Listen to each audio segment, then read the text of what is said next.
চতুর্দিকে যখন নাকি খবরটা ছড়ায় পড়ল যে আল্লাহর হাবিব সাল্লাল্লাহু আলাইহি ওয়াসাল্লাম উহুদের ময়দানে শহীদ হয়ে গিয়েছেন, আল্লাহর রাসূল সাল্লাল্লাহু আলাইহি ওয়াসাল্লাম দুনিয়ার বুকে নাই।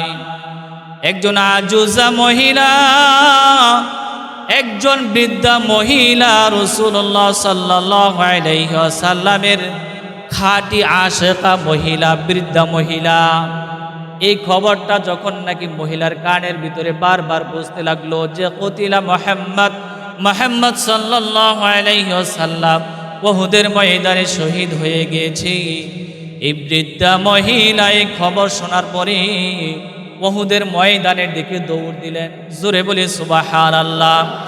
কিছু দূর যাওয়ার পরে দেখে একদল কাফেলার লোক আসতেছে। এই কাফেলার দলের লোকেরা বৃদ্ধা মহিলাকে ডাক দেয়া বলতেছে, মা তুমি কোথায় যাচ্ছ? এই বৃদ্ধা মহিলা এবার ডাক দেয়া বলে যে উহুদের ময়দানে যাই। কাফেলার দলের লোকেরা এবার ডাক দেয়া বলে, মা উহুদের ময়দানে গিয়ে তোমার কোনো লাভ নাই, উহুদের ময়দানে তোমার পিতা শহীদ হয়ে গিয়েছে। মহিলা আবার ডাক দেয়া বলে, বাবার কথা জানতে চাই না, বলো না আমার দিনের নবী কেমন আছে। এই কথা বলার পরে মহিলা আবার উহুদের ময়দানের দিকে দৌড় দিলেন। কিছু দূর যাওয়ার পরে দেখে আর একদল কাফেলা আসতেছি। এই কাফেলার দলের লোকেরা আবারও ডাক দেয়া বলতেছে, মা তুমি কোথায় যাও? মহিলা আবারও ডাক দেয়া বলতেছে উহুদের ময়দানের দিকে যাই। কাফেলার দলের লোকেরা এবারও ডাক দিয়া বলতেছে, মা উহুদের ময়দানে গিয়ে লাভ নাই, উহুদের ময়দানে তোমার প্রাণপ্রিয় স্বামী শহীদ হয়ে গিয়েছে। মহিলা এবারও ডাক দেয়া বলে, স্বামীর কথা জানতে চাই না, বলো আমার দিনের নবী কেমন আছে। এই কথা বলার পরে মহিলা আবারও উহুদের ময়দানের দিকে দৌড় দিলেন। কিছু দূর যাওয়ার পরে আবারও দেখে একদল কাফেলার লোক আসতেছি। এই কাফেলার দলের লোকের আবারও ডাক দেয়া বলতেছে, মা তুমি কোথায় যাও? মহিলা আবার সেই একই কথা আবারও ডাক দেয়া বলতেছে যে উহুদের ময়দানে যাই। কাফেলার দলের লোকেরা আবারও ডাক দেয়া বলতেছে, মা উহুদের ময়দানে গিয়ে লাভ নাই, উহুদের ময়দানে তোমার কলিজার টুকরা দু সন্তান শহীদ হয়ে গিয়েছে। মহিলা সে একই কথা আবারও ডাক দেয়া বলে, সন্তানের কথা জানতে চাই না, বলো দিনের নবী কেমন আছে। মহিলা একটা দৌড় দিলেন, উহুদের ময়দানে গেলেন। উহুদের ময়দানে গিয়ে ডাক দেয়া বলে, আল্লাহর হাবিব কোথায়? আল্লাহর হাবিবকে এক নজর দেখতে চাই।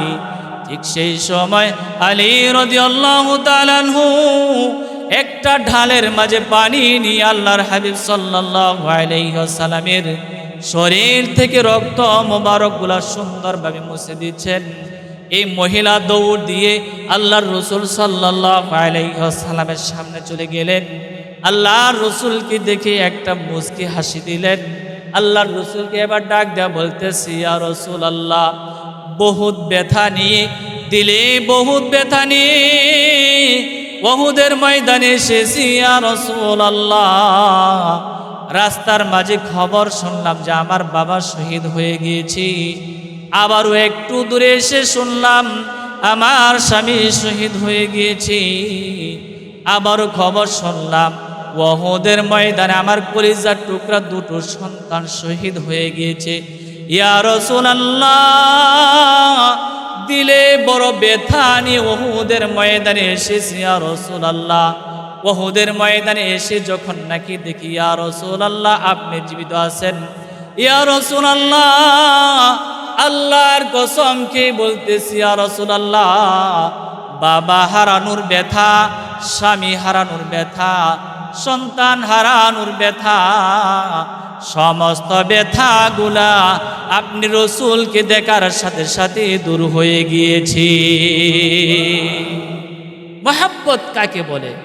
এই মহিলার পিতা শহীদ হয়ে গিয়েছে, স্বামী শহীদ হয়ে গেলেন, কলিজার টুকরা দূর সন্তান শহীদ হয়ে গেলেন।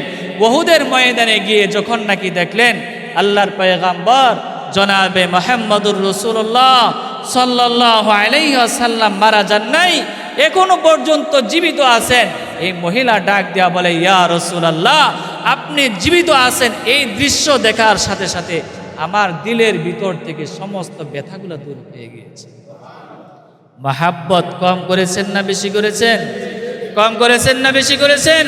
এটা হলো ঈমান। সাহাবায়ে কেরাম রিদওয়ানুল্লাহি তাআলা আলাইহিম কিভাবে আল্লাহর রাসূলকে বেশি ভালোবাসতে হবে সেই ভালোবাসা ঠিক শিক্ষা দিয়েছেন। ওইভাবে আমাদেরকে আল্লাহর রাসূলকে ভালোবাসার দরকার আছে না নাই? আরো জোরে বলেন, সাহাবায়ে কেরামের মতো আল্লাহর রাসূলকে ভালোবাসার দরকার আছে না নাই?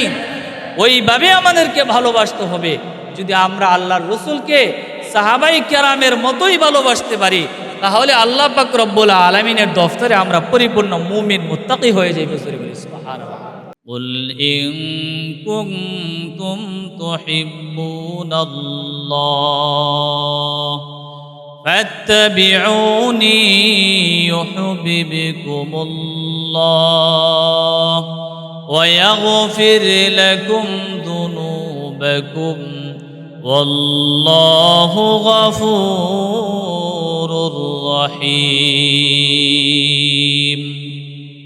আমার আল্লাহ পাক রব্বুল আলামিন সূরা আলে ইমরানের 31 নম্বর আয়াতে কারিমার মাঝে আল্লাহ পাক রব্বুল আলামিন আপন দোস্ত, আপন হাবিব জনাবে মুহাম্মদুর রাসূলুল্লাহ সাল্লাল্লাহু আলাইহি ওয়াসাল্লামকে বলেন, হাবিব আমার উম্মতদেরকে আপনি বলি দিন, যারা আমি আল্লাহ পাক রব্বুল আলামিনকে ভালোবাসি তারা যেন আপনার অনুসরণ করে, জোরে বলে সুবহানাল্লাহ। তাহলে আমি আল্লাহ পাক রব্বুল আলামিন নিজে তাদেরকে ভালোবাসবো, জোরে বলে সুবহানাল্লাহ। ওয়া ইয়াগফির লাকুম যুনুবাকুম, এবং তাদের জিন্দেগীর গুনাহগুলো আমি আল্লাহ পাক রব্বুল আলামিন মাফ করে দিব। আল্লাহু গফুরুর রহিম, এবং আমি আল্লাহ পাক রব্বুল আলামিন ক্ষমাশীল এবং দয়ালু, জোরে বলি সুবহানাল্লাহ। সূরা আলে ইমরানের 31 নম্বর আয়াতে কারিমার মাঝে মহান আল্লাহ পাক রব্বুল আলামিন নবী করিম সাল্লাল্লাহু আলাইহি ওয়াসাল্লামকে উদ্দেশ্য করে বলতেছেন, হে আমার হাবিব, আপনার উম্মতদেরকে আপনি বলে দিন, যারা আমি আল্লাহ পাক রব্বুল আলামিনকে ভালোবাসার দাবি করে তারা যেন সবার আগে আপনার অনুসরণ করে, জোরে বলি সুবহানাল্লাহ। তাহলে আল্লাহ তাআলাকে ভালোবাসার আগে কার অনুসরণ করতে হবে? আরো জোরে বলেন, কার অনুসরণ করতে হবে? রাসূল সাল্লাল্লাহু আলাইহি ওয়াসাল্লামের অনুসরণ করতে হবে। আমার আল্লাহ পাক রব্বুল আলামিন বলেন, যারা আপনার অনুসরণ করবে আমি আল্লাহ পাক রব্বুল আলামিন নিজে তাদেরকে ভালোবাসবো, জোরে বলি সুবহানাল্লাহ। এবং আমি আল্লাহ পাক রব্বুল আলামিন তাদের জিন্দেগীর গুনাহগুলো মাফ করে দিব। যারা রাসূল সাল্লাল্লাহু আলাইহি ওয়াসাল্লামের অনুসরণ এবং অনুকরণ করবে তাদেরকে নগদ আল্লাহ পাক রব্বুল আলামিন দুটো পুরস্কার দান করবে। কয়টা পুরস্কার? দুটো পুরস্কার আল্লাহ পাক রব্বুল আলামিন দান করে দিবে। এক নাম্বার পুরস্কার, স্বয়ং আল্লাহ পাক রব্বুল আলামিন তাকে ভালোবাসবে, সুবহানাল্লাহ, এবং তার জিন্দেগীর গুনাহগুলো আল্লাহ পাক রব্বুল আলামিন মাফ করে দিবে, জোরে বলি সুবহানাল্লাহ। তাহলে রাসূল সাল্লাল্লাহু আলাইহি ওয়াসাল্লামের অনুকরণ দরকার আছে না নেই? মুসলমান ভাইরা আমার, নবীজির অনুসরণ ব্যতীত ইবাদত বন্দেগী আল্লাহ পাক রব্বুল আলামিনের দরবারে কবুল হবে না। যদি নামাজ পড়তে চান রাসূলুল্লাহ সাল্লাল্লাহু আলাইহি ওয়াসাল্লামের তরিকা অনুযায়ী নামাজ পড়ার দরকার আছে না নাই? জোরে বলেন। যেভাবে রাসূলুল্লাহ সাল্লাল্লাহু আলাইহি ওয়াসাল্লাম নামাজ শিক্ষা দিয়েছেন ওইভাবে আমাদের নামাজ আদায় করতে হবে।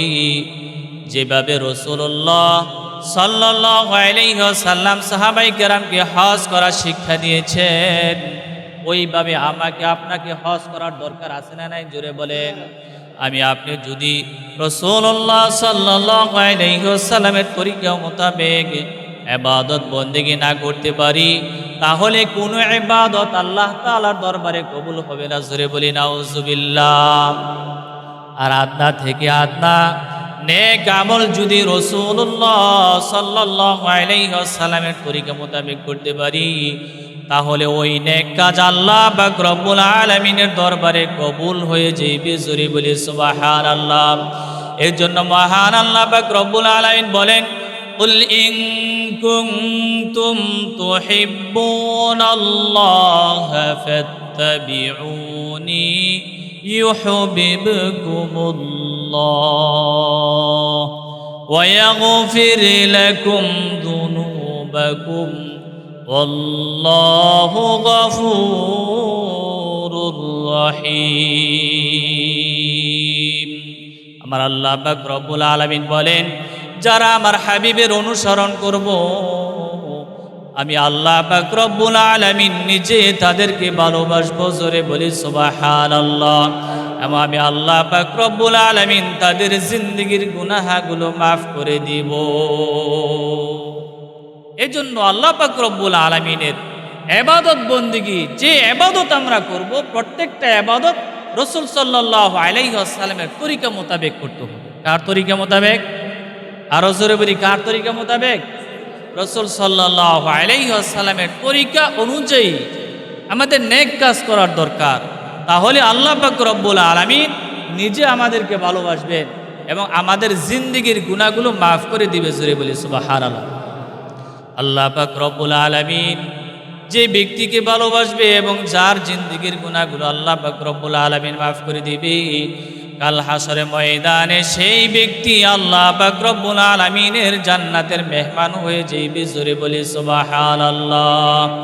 এজন্য রাসূল সাল্লাল্লাহু আলাইহি ওয়াসাল্লাম এক হাদিসের মাঝে আল্লাহর রাসূল সাল্লাল্লাহু আলাইহি ওয়াসাল্লাম বলেন, লা ইউমিনু আহাদুকুম হাত্তা আকুনা আহাব্বা ইলাইহি মিন ওয়ালিদিহি ওয়া ওয়ালাদিহি ওয়ান নাসি আজমাইন।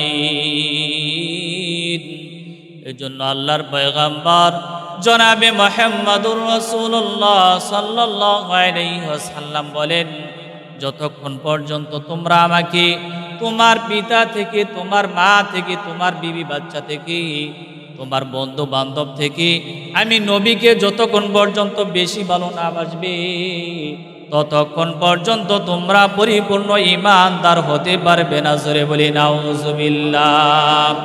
এর জন্য অপর আয়াতে আল্লাহ পাক রব্বুল আলামিন নিজে বলতেছেন, সূরা আহজাবের ৭১ নম্বর আয়াতে কারিমার মাঝে আল্লাহ পাক রব্বুল আলামিন বলেন, ওয়া মান ইউতি'িল্লাহা ওয়া রাসূলাহু ফাকাদ ফাযা ফাওজান আযীমা। যে ব্যক্তি আল্লাহ এবং রাসূলুল্লাহ সাল্লাল্লাহু আলাইহি ওয়াসাল্লামের অনুসরণ করবে, অনুকরণ করবে, সে দুনিয়া এবং আখিরাতে মহা সাফল্য অর্জন করে নেবে। জোরে বলি সুবহানাল্লাহ। যে ব্যক্তি দুনিয়া ভিতরে আল্লাহ এবং আল্লাহর রাসূল সাল্লাল্লাহু আলাইহি ওয়াসাল্লামের অনুসরণ অনুকরণ এক কথায় এতআত যারা করবে, সে দুনিয়া এবং কাল হাসরে ময়দানে মহা সাফল্য অর্জন করে নেবে। সুবহানাল্লাহ। মহা সাফল্য বলতে এটা কি বোঝায়? আল্লাহ রাসূল সাল্লাল্লাহু আলাইহি ওয়াসাল্লাম বলেন, মহা সাফল্য বলতে এটা বোঝানো হয়েছে সে দুনিয়াতেও সফলকাম, কাল হাসর ময়দানেও সফলকাম। সুবহানাল্লাহ। দুনিয়াতেও আল্লাহ পাক রব্বুল আলামিন তাহার উপরে রাজি খুশি হয়ে যাইবে, কাল হাসর ময়দানে আল্লাহ তাআলা তার উপর রাজি খুশি হয়ে গিয়ে তাকে আল্লাহ পাক রব্বুল আলামিন জান্নাতের মেহমান বানিয়ে দেন। সুবহানাল্লাহ। এর থেকে বড় সফলতা আরো আছে? বলেন আরো আছে? এজন্য রাসূল সাল্লাল্লাহু আলাইহি ওয়াসাল্লামের অনুসরণ অনুকরণ করার দরকার আছে না নেই? রাসূল সাল্লাল্লাহু আলাইহি ওয়াসাল্লামের মহব্বত, রাসূল সাল্লাল্লাহু আলাইহি ওয়াসাল্লামের অনুসরণ এবং অনুকরণ করাই হলো ঈমান। সুবহানাল্লাহ। নবীজির মহব্বত, অনুসরণ এবং অনুকরণ করার নাম কি? ঈমান। এক হাদিসের মাঝে আল্লাহ রাসূল সাল্লাল্লাহু আলাইহি ওয়াসাল্লাম বলেন, যে ব্যক্তি আমার অনুসরণ করবে, আমাকে মহব্বত করবে, আমাকে ভালোবাসবে, কাল হাসরের ময়দানে সে আমার সাথে, সুবহানাল্লাহ, সে আর আমি একই জান্নাতে থাকবো, সুবহানাল্লাহ। আনাস রাদিয়াল্লাহু তাআলা আনহু থেকে হাদিস, আনাস রাদিয়াল্লাহু তাআলা আনহু বলেন, এক সাহাবী রাসূলুল্লাহ সাল্লাল্লাহু আলাইহি ওয়াসাল্লামের কাছে আসলেন। আসার পরে সে ডাক দেয়া বলতেছে, ইয়া রাসূলুল্লাহ মাতাস সাআ, কিয়ামত কবে হবে ইয়া রাসূলুল্লাহ, কিয়ামত কবে হবে? এই কথা বলার পরে আল্লাহর পয়গম্বর ডাক দিয়ে সেই সাহাবীকে বলতেছেন, ও আমার সাহাবী, কিয়ামতের কি সম্বল তুমি অর্জন করেছ? এই সাহাবী এবার আল্লাহর রাসূল সাল্লাল্লাহু আলাইহি ওয়াসাল্লামকে ডাক দেয়া বলতেছে, ইয়া রাসূলুল্লাহ, কিয়ামতের তেমন কোনো সম্বল অর্জন করতে পারি নাই। ইয়া রাসূলুল্লাহ, একটা সম্বল আমার কাছে আছে ইয়া রাসূলুল্লাহ, আমার জান থেকে, আমার মাল থেকে, আমার বিবি বাচ্চা থেকে, আমার সব কিছু থেকে আল্লাহ এবং আল্লাহর রাসূলকে বেশি ভালোবাসি। ইয়া রাসূলুল্লাহ, কিয়ামতের সম্বল একমাত্র আমার এটাই। আল্লাহর রাসূল সাল্লাল্লাহু আলাইহি ওয়াসাল্লাম তখন এই সাহাবীকে ডাক দেয়া বলতেছে, হে আমার সাহাবী, ও আমার সাহাবী, চিন্তা করিও না, তুমি কোনো চিন্তা ভাবনা করিও না। তুমি যাকে বেশি ভালোবাসো, কাল হাসর ময়দানে তোমার হাসর নাসর হয়ে যাইবে। তুমি যাকে বেশি ভালোবাসো তার সাথে একই জান্নাতে তুমি থাকবে। জোরে বলে সুবহানাল্লাহ। আল্লাহর পয়গম্বর বলেন, আমার সাহাবী, তুমি যদি আমাকে বেশি ভালোবাসো, কাল হাসর ময়দানে তোমার হাসর নাসর আমার সাথেই হবে, সুবহানাল্লাহ। এবং আমি যে জান্নাতে থাকবো, কাল হাসরের ময়দানে তুমি আমার সাথে একই জান্নাতে থাকবে। এর থেকে বড় সফলতা আর কি হতে পারে? আল্লাহর পয়গম্বর বলেন, হে আমার উম্মতের দল, আমি রাসূলকে যদি বেশি মহব্বত করতে পারো, কাল হাসরের ময়দানে আমার সাথে তোমার হাসর নাসর হয়ে যাবে, সুবহানাল্লাহ। এবং আমি যে জান্নাতে থাকবো, আল্লাহ পাক রব্বুল আলামিন তোমাকেও সে জান্নাতে থাকার ব্যবস্থা করে দিয়েছে। আনাস রাদিয়াল্লাহু তাআলা আনহু বলেন, আল্লাহর কসম খেয়ে বলতেছি, ঈমান আনায়ন করার পরে এমন খুশি আর কোনোদিন হই নাই এই হাদিস শোনার পরে যতটুকু খুশি হয়েছি, সুবহানাল্লাহ। কেননা আমি আনাস আল্লাহর রাসূল সাল্লাল্লাহু আলাইহি ওয়াসাল্লামকে সব থেকে বেশি ভালোবাসি, আবু বকর রাদিয়াল্লাহু তাআলা আনহুকে সব থেকে বেশি ভালোবাসি, ওমর রাদিয়াল্লাহু তাআলা আনহুকে সব থেকে বেশি ভালোবাসি, ওসমান রাদিয়াল্লাহু তাআলা আনহুকে সব থেকে বেশি ভালোবাসি, হযরত আলী রাদিয়াল্লাহু তাআলা আনহুকে সব থেকে বেশি ভালোবাসি। আমার বিশ্বাস, কাল হাসরের ময়দানে যারা যে জান্নাতে থাকবে, মহান আল্লাহ পাক রব্বুল আলামিন তাদের সাথে আমাকে একই জান্নাতে থাকার ব্যবস্থা করে দিবে। এর জন্য আল্লাহর রাসূলকে ভালোবাসার দরকার আছে না নাই? নিজের জান, নিজের মাল, নিজের সম্পত্তি সব কিছু থেকে কাকে বেশি ভালোবাসতে হবে? আল্লাহর পয়গম্বর। কাকে বেশি ভালোবাসতে হবে? রাসূল সাল্লাল্লাহু আলাইহি ওয়াসাল্লামকে সব থেকে বেশি ভালোবাসতে হবে। কিভাবে আমরা আল্লাহর রাসূল সাল্লাল্লাহু আলাইহি ওয়াসাল্লামকে বেশি ভালোবাসবো? সাহাবায়ে কেরাম রিদওয়ানুল্লাহি তাআলা আলাইহিম সেই ভালোবাসা শিক্ষা দিয়েছেন। সাহাবায়ে কেরাম রিদওয়ানুল্লাহি তাআলা আলাইহিম আজমাইন নিজের জান, মাল, ইজ্জত সব কিছু থেকে আল্লাহর রাসূলকে বেশি ভালোবেসেছেন। জোরে বলি সুবহানাল্লাহ। আল্লাহর রাসূলকে মহব্বত করব কিভাবে? তরিকা জানার দরকার আছে না নাই? আমল জানার দরকার আছে না নাই? 5টা আমল এমন আছে, কোনো ব্যক্তি যদি সুন্দরভাবে 5টা আমল করতে পারে, খুব ভালোভাবে বুঝবেন, কোনো ব্যক্তি যদি 5টা আমল করতে পারে, তাহলে আল্লাহর রাসূলের প্রতি তার ভালোবাসা আল্লাহ পাক রব্বুল আলামিন বৃদ্ধি করে দেবে। জোরে বলি সুবহানাল্লাহ। কয়টা আমল? জোরে বলেন। 5টা এমন আমল আছে যে আমলগুলা আল্লাহ তাআলার কোনো বান্দা যদি করে, তাহলে আল্লাহর রাসূলের প্রতি তার মহব্বত আল্লাহ পাক রব্বুল আলামিন বৃদ্ধি করে দিবে। জোরে বলি সুবহানাল্লাহ। 1 নাম্বার আমল। কয় নাম্বার আমল? 1 নাম্বার আমল, রাসূল সাল্লাল্লাহু আলাইহি ওয়াসাল্লামের সুন্নাহর পাবন্দি করা। এক নাম্বার আমল কি? আরো জোরে বলেন, এক নাম্বার আমল কি? এক নাম্বার আমল হলো রাসূল সাল্লাল্লাহু আলাইহি ওয়াসাল্লামের সুন্নতের পাবন্দি করা। যেভাবে আল্লাহ রাসূল সাল্লাল্লাহু আলাইহি ওয়াসাল্লাম জামা কাপড় পরতেন, যেভাবে রাসূল সাল্লাল্লাহু আলাইহি ওয়াসাল্লাম গোসল করতেন, যেভাবে রাসূল সাল্লাল্লাহু আলাইহি ওয়াসাল্লাম খাবার খেতেন, রাসূল সাল্লাল্লাহু আলাইহি ওয়াসাল্লাম যে কাজগুলা করতেন, এই কাজের নাম হলো সুন্নাহ। এই কাজের নাম কি? আরো জোরে বলেন, এই কাজের নাম কি? এই কাজের নাম হলো সুন্নাহ। রাসূল সাল্লাল্লাহু আলাইহি ওয়াসাল্লামের অনেক সুন্নাহ রয়েছে, তার ভিতর থেকে আপনাদের সামনে আমি কয়েকটা সুন্নাহ নিয়ে আলোচনা করব। শুনবেন তো ইনশাআল্লাহ? এই কাজগুলোর উপরে আপনি আমল করবেন, অটোমেটিকলি রাসূল সাল্লাল্লাহু আলাইহি ওয়াসাল্লামের প্রতি আপনার ভালোবাসা আল্লাহ পাক রব্বুল আলামিন বৃদ্ধি করে দিবে। জোরে বলি সুবহানাল্লাহ। এক নম্বর সুন্নাহর নাম হলো মেসওয়াক করা। এক নম্বর সুন্নাহর নাম কি? আরো জোরে বলি, এক নম্বর সুন্নাহর নাম কি? রাসূল সাল্লাল্লাহু আলাইহি ওয়াসাল্লাম যতদিন পৃথিবীতে জীবিত ছিলেন, রাসূল সাল্লাল্লাহু আলাইহি ওয়াসাল্লাম মেসওয়াক করা ছাড়তেন না। কি করতেন না? মেসওয়াক করা ছাড়তেন না। মেসওয়াক করলে সওয়াব হয় না গুনাহ হয়? অনেক সওয়াব হয়, অনেক ফজিলত আছে মেসওয়াক করার। যে কয়টা ফজিলত আছে মেসওয়াক করার, তার ভিতর থেকে অন্যতম একটা ফজিলত হলো আল্লাহর রাসূল সাল্লাল্লাহু আলাইহি ওয়াসাল্লাম বলেন, যে ব্যক্তি পাবন্দি সহকারে মেসওয়াক করবে, মৃত্যুর সময় তার জবানে কালিমা নসিব হয়ে যায়। এই ফজিলতটা ছোট্ট ফজিলত না বড় ফজিলত? অনেক বড় ফজিলত। রাসূল সাল্লাল্লাহু আলাইহি ওয়াসাল্লাম বলেন, যারা সুন্দর মতো প্রত্যেক দিন মেসওয়াক করবে, আল্লাহ পাক রব্বুল আলামিন মৃত্যুর সময় তার জবানে কালিমা দান করে দিবে। এর থেকে বড় সফলতা আর কি হতে পারে? মুসলমান ভাইয়েরা আমার, ঈমান নিয়ে যেন মৃত্যুবরণ করতে পারি, সেই আশা আমাদের দিলের ভিতরে আছে না নাই?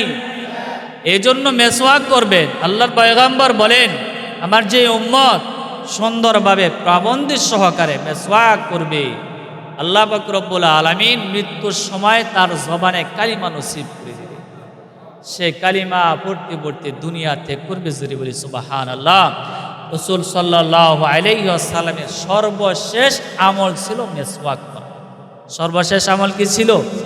মেসওয়াক করা। আয়েশা রাদিয়াল্লাহু তাআলা আনহা বলেন, রাসূল সাল্লাল্লাহু আলাইহি ওয়াসাল্লাম যখন দুনিয়া থেকে বিদায় নিয়ে চলে যাইবে, তখন রাসূল সাল্লাল্লাহু আলাইহি ওয়াসাল্লাম আমাকে ডাক দেয়া বলতেছে, হে আয়েশা, আমাকে একটা মেসওয়াক দাও। আমাকে কি দাও? আমাকে একটা মেসওয়াক দাও। আয়েশা রাদিয়াল্লাহু তাআলা আনহা সুন্দরভাবে একটা মেসওয়াক এনে রাসূল সাল্লাল্লাহু আলাইহি ওয়াসাল্লামের হাতের মাঝে উঠাই দিলেন। আয়েশা রাদিয়াল্লাহু তাআলা আনহা বলেন, রাসূল সাল্লাল্লাহু আলাইহি ওয়াসাল্লাম এতটাই দুর্বল হয়ে গিয়েছিলেন যে রাসূল সাল্লাল্লাহু আলাইহি ওয়াসাল্লাম একটা মেসওয়াক হাতে নিয়ে চিবাইতেছেন, কিন্তু মেসওয়াকটাকে নরম করতে পারতেছেন। কি করতে পারতেছে না? নরম করতে পারতেছেন। আল্লাহর রাসূল এতটাই দুর্বল হয়ে গিয়েছিলেন। আয়েশা রাদিয়াল্লাহু তাআলা আনহা বলেন, আল্লাহর রাসূলের হাত থেকে সেই মেসওয়াকটা নিয়ে আমি সুন্দরভাবে মুখের ভিতরে দিলাম, মুখের ভিতরে দিয়ে চিবিয়ে মেসওয়াকটাকে আমি নরম করে দিলাম। জোরে বলি সুবহানাল্লাহ। এই সেই মেসওয়াকটা আল্লাহ রাসূল সাল্লাল্লাহু আলাইহি ওয়াসাল্লাম হাতের মাঝে নিলেন। হাতের মাঝে নিয়ে আল্লাহ রাসূল সাল্লাল্লাহু আলাইহি ওয়াসাল্লাম মেসওয়াক করতে লাগলেন। সুবহানাল্লাহ। এই জন্য আয়েশা রাদিয়াল্লাহু তাআলা আনহা বলেন, আমি বড়ই সৌভাগ্যবান, আল্লাহ রাসূল সাল্লাল্লাহু আলাইহি ওয়াসাল্লামের ওয়াফাতের পূর্ব সময়ে আমার মুখের লালা আর আল্লাহর হাবিবের মুখের লালাকে আল্লাহ পাক রব্বুল আলামিন একত্রিত করে দিলেন। এই জন্য মেসওয়াক করার দরকার আছে না নাই? মেসওয়াক করবেন মুহতারাম হাজরিন। আল্লাহ রাসূল সাল্লাল্লাহু আলাইহি ওয়াসাল্লাম আরো বলেন, যারা সুন্দরভাবে মেসওয়াক করবে তাদের ব্রেন আল্লাহ পাক রব্বুল আলামিন সব সময় ক্লিয়ার রাখবে। সুবহানাল্লাহ। তার জেহেন সব সময় সুস্থ থাকবে। সুবহানাল্লাহ বলেন। তার দাঁত সব সময় সুস্থ থাকবে, কোনো পোকা তার দাঁতের ভিতরে কোনো সময় বাসা বাঁধতে পারবে না। এর জন্য মেসওয়াক করার দরকার আছে না নেই? যখনই সময় পাইবেন বেশি বেশি করে মেসওয়াক করবেন। করবেন তো ইনশাআল্লাহ? রাসূল সাল্লাল্লাহু আলাইহি ওয়াসাল্লামের আরেকটা সুন্নাত ছিল, রাসূল সাল্লাল্লাহু আলাইহি ওয়াসাল্লাম রাস্তার মাঝে যখন কোনো কষ্টদায়ক বস্তু দেখতেন, কি দেখতেন? আরো জোরে বলেন, কি দেখতেন? আল্লাহ রাসূল সাল্লাল্লাহু আলাইহি ওয়াসাল্লাম রাস্তার মাঝে যখন কোনো কষ্টদায়ক বস্তু দেখতেন, আল্লাহ রাসূল সাল্লাল্লাহু আলাইহি ওয়াসাল্লাম সাথে সাথে সেই কষ্টদায়ক বস্তুকে আল্লাহর রাসূল সরাই দিলেন। সুবহানাল্লাহ। কষ্টদায়ক বস্তু যদি রাস্তা থেকে সরিয়ে দিতে পারেন তাহলে কি হবে?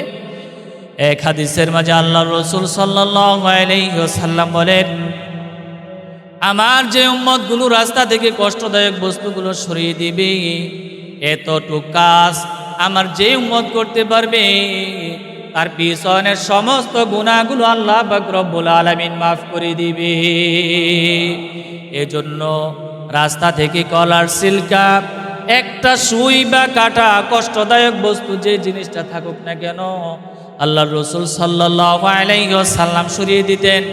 আমরা যদি সেই কষ্টদায়ক বস্তুটা সরিয়ে দেই তাহলে রাসূলুল্লাহ সাল্লাল্লাহু আলাইহি ওয়াসাল্লামের সুন্নাহর উপরে আমল হয়ে যাইবে। জোরে বলি সুবহানাল্লাহ। আর যে ব্যক্তি রাসূলুল্লাহ সাল্লাল্লাহু আলাইহি ওয়াসাল্লামের সুন্নতের উপর আমল করবে ওই ব্যক্তি আল্লাহ রাসূলের সাথে জান্নাতে থাকবে। জোরে বলি সুবহানাল্লাহ। রাসূল সাল্লাল্লাহু আলাইহি ওয়াসাল্লামের আরেকটা সুন্নাহ হলো রাসূল সাল্লাল্লাহু আলাইহি ওয়াসাল্লাম যখন ওযু বানাতেন, কি বানাতেন? জোরে বলি, যখন ওযু বানাতেন, ওযু বানিয়ে সাথে সাথে আল্লাহর রাসূল সাল্লাল্লাহু আলাইহি ওয়াসাল্লাম 2 রাকাত নামাজ পড়তেন। কয় রাকাত নামাজ পড়তেন? যেটাকে তাহিয়াতুল ওযু বলা হয়। কি বলা হয়? যেটাকে তাহিয়াতুল ওযু বলা হয়। আল্লাহর রাসূল সাল্লাল্লাহু আলাইহি ওয়াসাল্লাম ওযু বানিয়ে সাথে সাথে 2 রাকাত নফল নামাজ পড়তেন। আল্লাহর রাসূলের দেখা দেখি বেলাল রাদিয়াল্লাহু তাআলা আনহু সেই 2 রাকাত নামাজ পড়তেন। কয় রাকাত নামাজ পড়তেন? 2 রাকাত নামাজ আদায় করতেন। একবার আল্লাহর রাসূল সাল্লাল্লাহু আলাইহি ওয়াসাল্লাম মেরাজে গিয়েছিলেন। মেরাজ থেকে আসার পরে বেলাল রাদিয়াল্লাহু তাআলা আনহুকে রাসূল সাল্লাল্লাহু আলাইহি ওয়াসাল্লাম ডাক দিয়ে বলতেছে, হে বেলাল, যখন নাকি আমি মেরাজের রাত্রিতে জান্নাতের ভিতরে গেলাম, জান্নাতের ভিতরে যাওয়ার পরে আমার সামনে তোমার জুতার আওয়াজ আমি শুনতে পেয়েছি। বেলাল, তুমি কি এমন নেক আমল করো যে নেক কাজ করার পরে আল্লাহ পাক রব্বুল আলামিন তোমার প্রতি এতটাই রাজি খুশি হয়ে গিয়েছে যে জান্নাতের ভিতরে যাওয়ার পরে তোমার জুতার আওয়াজ আমি জান্নাতের ভিতরে শুনেছি। আল্লাহ তাআলা তখন ডাক দিয়া বলতেছে, ইয়া রাসূলুল্লাহ, আমি তো তেমন কোনো নেক কাজ আমি করি না, তেমন কোনো স্পেশাল নেক কাজ আমি করি না। ইয়া রাসূলুল্লাহ, কেবল আমার একটা নেক কাজ এমন আছে, আমি যখন নাকি ওযু করি, ওযু করার পরে সাথে সাথে আমি 2 রাকাত নফল নামাজ পড়ি। রাসূল সাল্লাল্লাহু আলাইহি ওয়াসাল্লাম তখন বেলাল রাদিয়াল্লাহু তাআলাকে ডাক দিয়ে বলে, হে বেলাল, তোমার এই আমলের প্রতি আল্লাহ পাক রব্বুল আলামিন এতটাই রাজি খুশি হয়ে গেলেন যে আমি জান্নাতে যাওয়ার পরে আল্লাহ পাক রব্বুল আলামিন তোমার জুতার আওয়াজ আল্লাহ পাক রব্বুল আলামিন আমাকে শোনায় দিলেন। মুহতারাম হাজরিন, ওযুর পরে 2 রাকাত নামাজ পড়ার দরকার আছে না নাই? নামাজ পড়ার দরকার আছে না নাই? এই নামাজগুলা পড়বেন, আল্লাহর রাসূলের সুন্নাহর উপরে আমল হয়ে যাইবে এবং আল্লাহর রাসূলের প্রতি দিন দিন মহাব্বত আল্লাহ পাক রব্বুল আলামিন বৃদ্ধি করে দিবে। জোরে বলি সুবহানাল্লাহ। দ্বিতীয় নাম্বার নেক কাজ, দ্বিতীয় নাম্বার আমল, আমি বলেছিলাম যে 5টা আমল করবেন, আল্লাহর রাসূলের প্রতি আল্লাহ পাক রব্বুল আলামিন ভালোবাসা বৃদ্ধি করে দিবে। 1 নাম্বার হলো বেশি বেশি সুন্নতের ইত্তেবা করা, বেশি বেশি সুন্নতের আমল করা। কয় নাম্বার আমল গেল? 1 নাম্বার আমল। দ্বিতীয় নাম্বার আমল, আল্লাহর রাসূলের উপরে বেশি বেশি দুরূদ পাঠ করবেন। কি পাঠ করবেন? যে ব্যক্তি আল্লাহর রাসূল সাল্লাল্লাহু আলাইহি ওয়াসাল্লামের উপরে বেশি বেশি দুরূদ পাঠ করবে, আল্লাহর রাসূলের প্রতি তার মহাব্বত আল্লাহ পাক রব্বুল আলামিন বৃদ্ধি করে দিবে। সুবহানাল্লাহ। এজন্য দুরূদ পড়ার দরকার আছে না নাই? আল্লাহর রাসূলের উপরে বেশি বেশি করে দুরূদ পাঠ করার দরকার আছে না নাই? আল্লাহর রাসূল সাল্লাল্লাহু আলাইহি ওয়াসাল্লাম অপর এক হাদিসের মাঝে আল্লাহর রাসূল সাল্লাল্লাহু আলাইহি ওয়াসাল্লাম বলেন, যারা আমার উপরে বেশি বেশি করে দুরূদ পাঠ করবে তার উপর থেকে হার ধরনের বিপদ আপদ আল্লাহ পাক রব্বুল আলামিন দূর করে দিবে। মুসলমান ভাইরা আমার, ঘর থেকে যখন নাকি আমরা বাহির বের হই, বিপদ আপদের মাঝে আমরা কম পড়ি না বেশি পড়ি? আরো জোরে বলেন, কম পড়ি না বেশি পড়ি? রাস্তাঘাটে হাটে ঘাটে চলতে ফিরতে সদা সর্বদাই আল্লাহর রাসূলের উপরে বেশি বেশি দুরূদ পাঠ করার দরকার আছে না নাই? জোরে বলেন। আল্লাহর রাসূল সাল্লাল্লাহু আলাইহি ওয়াসাল্লাম অপর এক হাদিসের মাঝে আল্লাহর রাসূল সাল্লাল্লাহু আলাইহি ওয়াসাল্লাম বলেন, মান সাল্লা আলাইয়া ওয়াহিদাতান সাল্লাল্লাহু আলাইহি আশারা। আল্লাহর রাসূল সাল্লাল্লাহু আলাইহি ওয়াসাল্লাম অপর এক হাদিসের মাঝে আল্লাহর পয়গম্বর বলেন, আমার যে উম্মতগুলো আমার উপরে একবার দুরূদ পাঠ করবে, কয়বার? আরো জোরে বলেন, কয়বার দুরূদ পাঠ করে? আল্লাহর পয়গম্বর বলেন, আমার যে উম্মত আমার উপরে একবার দুরূদ পাঠ করবে, আল্লাহ পাক রব্বুল আলামিন সাথে সাথে তার উপরে 10টা রহমত নাজিল করে দিবে। তার 10টা গুনাহ আল্লাহ পাক রব্বুল আলামিন মাফ করে দিবে। 10 তবক মর্তবা আল্লাহ পাক রব্বুল আলামিন বৃদ্ধি করে দিবে। জোরে বলি সুবহানাল্লাহ। এক দুরুদে 3টা ফায়দা। কয়টা ফায়দা? 3 ফায়দা। 10টা গুনাহ মাফ, 10টা রহমত আল্লাহ পাক রব্বুল আলামিন নাজিল করে দিবে এবং 10 তবক মর্তবা আল্লাহ পাক রব্বুল আলামিন বৃদ্ধি করে দিবে। জোরে বলি সুবহানাল্লাহ। রাসূলুল্লাহ সাল্লাল্লাহু আলাইহি ওয়াসাল্লাম আরো বলেন, যারা আমার উপরে বেশি বেশি করে দুরূদ পাঠ করবে, কাল হাসরের ময়দানে ওই ব্যক্তির জন্য শাফাআত করা আমি রাসূলের উপরে ওয়াজিব হয়ে যাইবে। জোরে বলি সুবহানাল্লাহ। কাল হাসরের ময়দানে সে আর আমি একই সাথে জান্নাতে চলে যাইব। এজন্য আল্লাহর রাসূলের উপরে বেশি বেশি করে দুরূদ পাঠ করার দরকার আছে না নাই? সর্বোত্তম দুরূদ, সর্বোত্তম দুরূদ হলো দুরুদে ইব্রাহিম। সর্বোত্তম দুরুদের নাম কি? সর্বোত্তম দুরুদের নাম হলো দুরুদে ইব্রাহিম। যে দুরুদটা আমরা নামাজের মাঝে আদায় করি। কোথায় আদায় করি?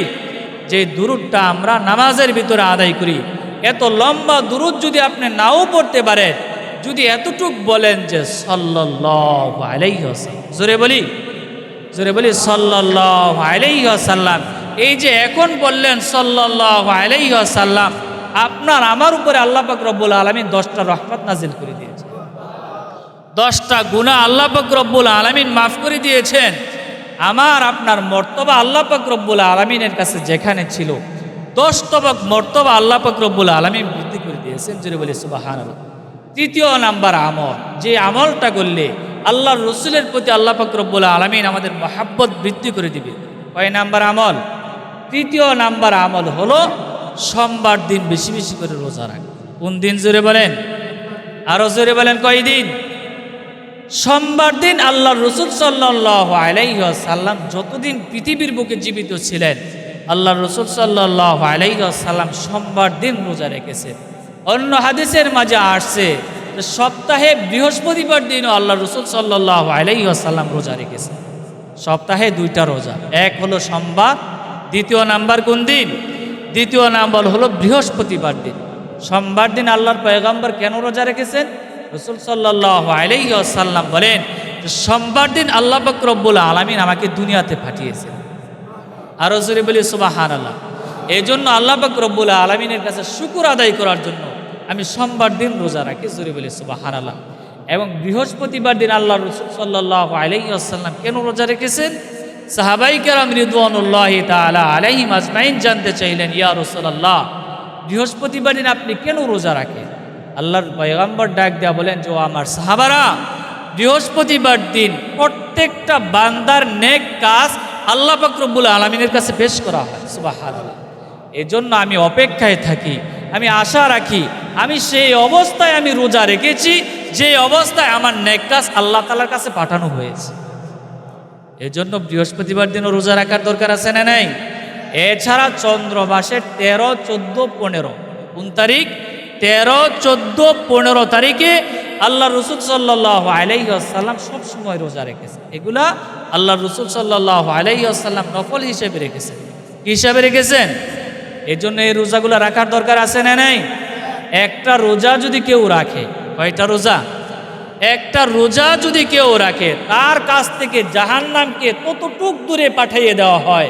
আল্লাহর রাসূল সাল্লাল্লাহু আলাইহি ওয়াসাল্লাম এক হাদিসের মাঝে বলেন, একটা কাক জন্ম থেকে নিয়ে মৃত্যু পর্যন্ত উড়াল দিয়ে যত দূরে যায়, একটা মাত্র রোজা রাখলে তার কাছ থেকে আল্লাহ পাক রব্বুল আলামিন জাহান্নামকে তত দূরে পাঠিয়ে দেয়।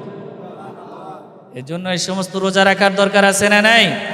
3য় নাম্বার আমলের কথা বললাম, যে সোমবার দিন, বৃহস্পতিবার দিন, চন্দ্র মাসের 13, 14, 15 তারিখে বেশি বেশি করে কি রাখবেন? রোজা রাখবেন। এই তৃতীয় নাম্বার আমলটাও যদি করতে পারেন, আল্লাহ পাক রব্বুল আলামিন নবীজির প্রতি আমাদের মহাব্বতকে আল্লাহ পাক রব্বুল আলামিন বৃদ্ধি করে দেবে। সূরা বলি সুবহানাল্লাহ। চতুর্থ নাম্বার নেক কাজ। কয় নাম্বার নেক কাজ? এই নেক কাজগুলোও যদি করতে পারেন, নবীজির প্রতি আল্লাহ পাক রব্বুল আলামিন আমাদের মহাব্বত বৃদ্ধি করে দিবে। ওই নেক কাজগুলো হলো, রাসূল সাল্লাল্লাহু আলাইহি ওয়াসাল্লাম যে কোনো কাজ করতেন, প্রত্যেকটা কাজের শুরুতে বিসমিল্লাহ বলতেন। সুবহানাল্লাহ।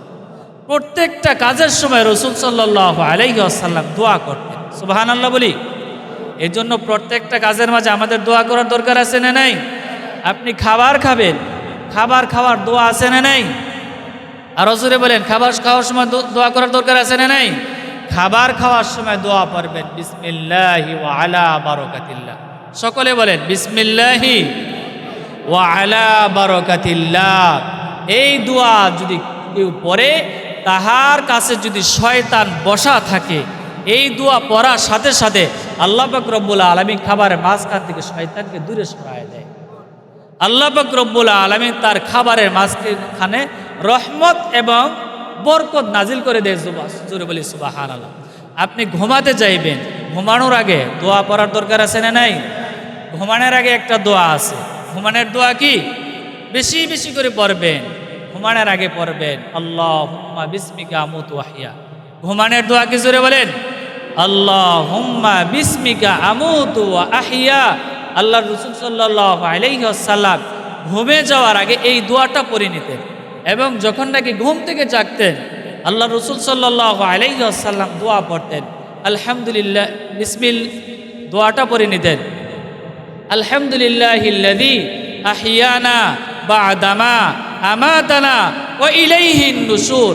আল্লাহ রাসূল সাল্লাল্লাহু আলাইহি ওয়াসাল্লাম শুকর আদায় করতেন যে আল্লাহ, ছোট্ট মৃত্যু থেকে আপনি আমাকে জাগ্রত করে দিয়েছেন। জোরে বলি সুবহানাল্লাহ। এবং রাসূল সাল্লাল্লাহু আলাইহি ওয়াসাল্লাম ঘুমাতে যাওয়ার আগে ওযু করে নিতেন। কি করে নিতেন?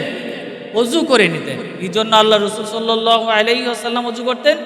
রাসূল সাল্লাল্লাহু আলাইহি ওয়াসাল্লাম বলেন, আমার কোনো উম্মত যদি ঘুমে যাওয়ার আগে, বিছানায় যাওয়ার আগে ওযু করে তারপরে ঘুমাতে যায়, সাথে সাথে আল্লাহ পাক রব্বুল আলামিন তাকে হেফাজতে রাখার জন্য আকাশ থেকে দুজন ফেরেশতা তার কাছে নাজিল করে দেয়। সেই ঘুম থেকে উঠার আগ পর্যন্ত তার ডানে এবং বামে দুজন ফেরেশতা ঘুম থেকে জাগার আগ পর্যন্ত তাকে হার ধরনের বিপদ আপদ থেকে হেফাজতে রাখে। এজন্য ওযুও করার দরকার আছে না নাই? দোয়া পড়বেন, ওযু করে নেবেন এবং বিছানাটাকে সুন্দরভাবে পাক পবিত্র সুন্দরভাবে পরিষ্কার করে নেবেন। সর্বশেষ যে কাজটা আমাদের করতে হবে, সর্বশেষ আমল হলো রাসূল সাল্লাল্লাহু আলাইহি ওয়াসাল্লামের সিরাত বেশি বেশি করে কি পড়তে হবে? রাসূল সাল্লাল্লাহু আলাইহি ওয়াসাল্লামের সিরাত বেশি বেশি করে জানার চেষ্টা করবেন। রাসূল সাল্লাল্লাহু আলাইহি ওয়াসাল্লামের সিরাত বেশি বেশি করে শোনার চেষ্টা করবেন। সিরাত বলা হয় রাসূল সাল্লাল্লাহু আলাইহি ওয়াসাল্লামের জন্ম থেকে নিয়ে মৃত্যু পর্যন্ত যেই সময়টা আছে, এই সময়টাকে বলা হয় সিরাত। এই সময়টাকে কি বলা হয়? সিরাত বলা হয়। রাসূল সাল্লাল্লাহু আলাইহি ওয়াসাল্লামের জন্মের আগে বাবাকে হারিয়ে ফেলেছেন। রাসূল সাল্লাল্লাহু আলাইহি ওয়াসাল্লামের বয়স যখন নাকি 6 বছর। কয় বছর? রাসূল সাল্লাল্লাহু আলাইহি ওয়াসাল্লামের বয়স যখন নাকি 6 বছর বয়স, তখন গর্ভধারিণী মাকেও রাসূল সাল্লাল্লাহু আলাইহি ওয়াসাল্লাম হারিয়ে ফেলেছেন। তখন রাসূল সাল্লাল্লাহু আলাইহি ওয়াসাল্লামের দিলের ভিতরে ব্যথা কম ছিল না বেশি ছিল? জোরে বলেন, কম ছিল না বেশি ছিল? আরে রাসূল সাল্লাল্লাহু আলাইহি ওয়াসাল্লাম ছোট্ট সময় রাসূল সাল্লাল্লাহু আলাইহি ওয়াসাল্লাম ইতিম হয়ে গিয়েছেন। দিলের ভিতরে ব্যথা কি জিনিস, আল্লাহর রাসূলের থেকে বেশি ব্যথা কাহারও দিলের ভিতরে ছিল। এজন্য রাসূল সাল্লাল্লাহু আলাইহি ওয়াসাল্লামের সিরাত জানার দরকার আছে না নাই? রাসূল সাল্লাল্লাহু আলাইহি ওয়াসাল্লাম কত কষ্ট করেছেন ধর্মের দাওয়াত দেওয়ার জন্য। উহুদের ময়দানে আল্লাহ রাসূল সাল্লাল্লাহু আলাইহি ওয়াসাল্লাম কত কষ্ট করেছেন। তায়েফের ময়দানে রাসূল সাল্লাল্লাহু আলাইহি ওয়াসাল্লাম কত কষ্ট করেছেন। এই সিরাত যদি আমরা জানি, অটোমেটিকলি আল্লাহর রাসূলের প্রতি আল্লাহ পাক রব্বুল আলামিন আমাদের ভালোবাসাকে বৃদ্ধি করে। সুবহানাল্লাহ। এজন্য এই 5টা আমল যদি আমরা করতে পারি, আল্লাহ পাক রব্বুল আলামিন এই আমলকে উসিলা করে আল্লাহ পাক রব্বুল আলামিন রাসূলের প্রতি আমাদের মহব্বত আল্লাহ পাক রব্বুল আলামিন বৃদ্ধি করে দিবে। জোরে বলে সুবহানাল্লাহ। এই জন্য মুহতারাম হাজরিন, রাসূলের জীবনীকে সামনে রেখে যে কয়টা কথা বললাম, আল্লাহ পাক রব্বুল আলামিন আমাদের সবাইকে আমল করার তৌফিক দান করেছে বলে আমি